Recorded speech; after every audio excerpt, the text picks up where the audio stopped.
Sore throat is one of the most common reasons that people visit their family doctors.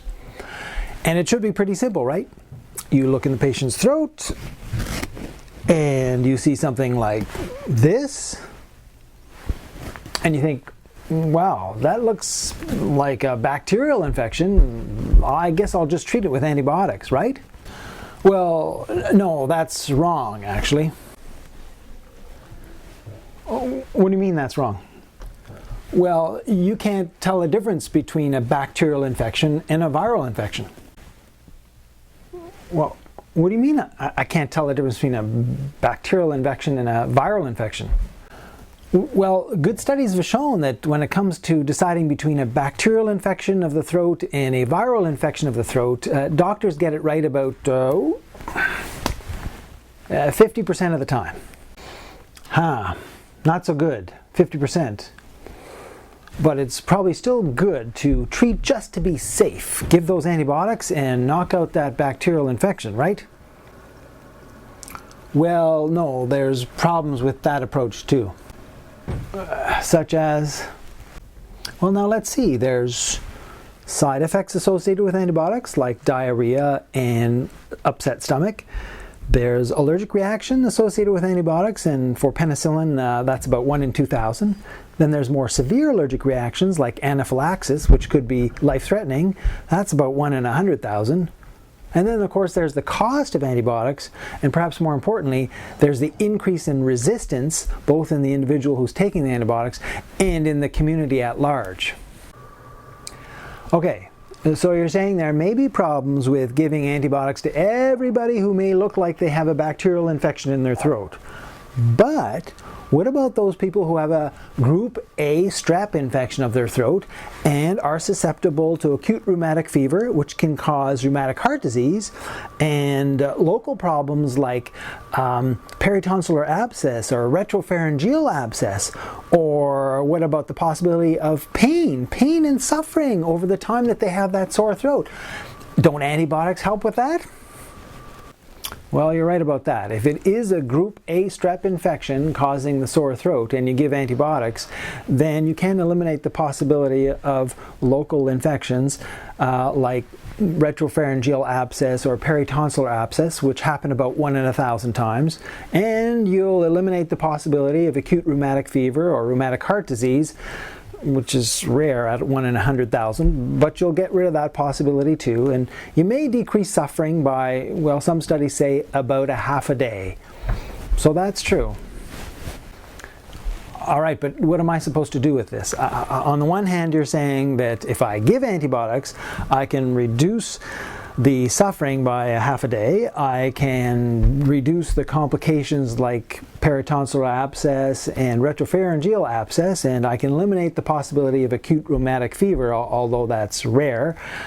But on the other hand, the cost of the antibiotic is there, and the possibility of resistance in the individual and antibiotic resistance in the community is there. And the possibility of side effects from the antibiotics and the possibility of an allergic reaction and an anaphylactic reaction. How am I supposed to sort those two things out? Well, that's a good question. And a lot of people have been asking that question over the years. And one of the first things that we've tried to do is separate between those who have a bacterial sore throat and those who have a viral sore throat. And it turns out that the vast majority of people who have a sore throat, maybe over 80%, are suffering from a viral infection. So in 1981, Dr. Centaur and his crew came up with a list of 4 criteria. Here they are here. 4 criteria that help separate those who have a bacterial infection of their throat and those who have a viral infection of their throat. And that was a big advance. Okay, let's see if I have this straight. So if I see a patient with a sore throat, I'm going to ask them if they have a cough. Then I'm going to see if they have swollen and tender cervical lymph nodes. And then I'm going to look in their throat and see if they have pus on their tonsils or inflamed tonsils. And then I'm going to see if they have a fever. And then I'm going to check their age. And based on their age, I'm going to give them or not give them points. Have I got that right? Yeah, that's right. And based on their score, you can decide what the odds are of them having group A strep as the cause of their sore throat. Okay, so I have their score, and I know approximately what percentage chance they have of having group A strep as the cause of their sore throat. But what do I do with that? Well, at this point, you're going to use the score to decide on your management. And based on this article from the American Family Physician in 2009, if the patient's score is 0 or 1, they are so unlikely to have group A strep as the cause of their sore throat that you're not going to test them and you're not going to treat them. If they have a score of 2 or 3, you are going to test them, and only based on the results of that test are you going to go ahead and treat them. If they have a score of 4 or more, you're going to go ahead and treat them without bothering with the test. Okay, I think I see what you're saying here, that the Centaur criteria have given us better odds of deciding whether this is a bacterial or a viral infection, and based on that, we're probably giving more appropriate antibiotic treatment and avoiding the risks that are associated with antibiotic treatment. But if I look back at those likelihood ratios that this Centaur score was based on, they don't look so hot.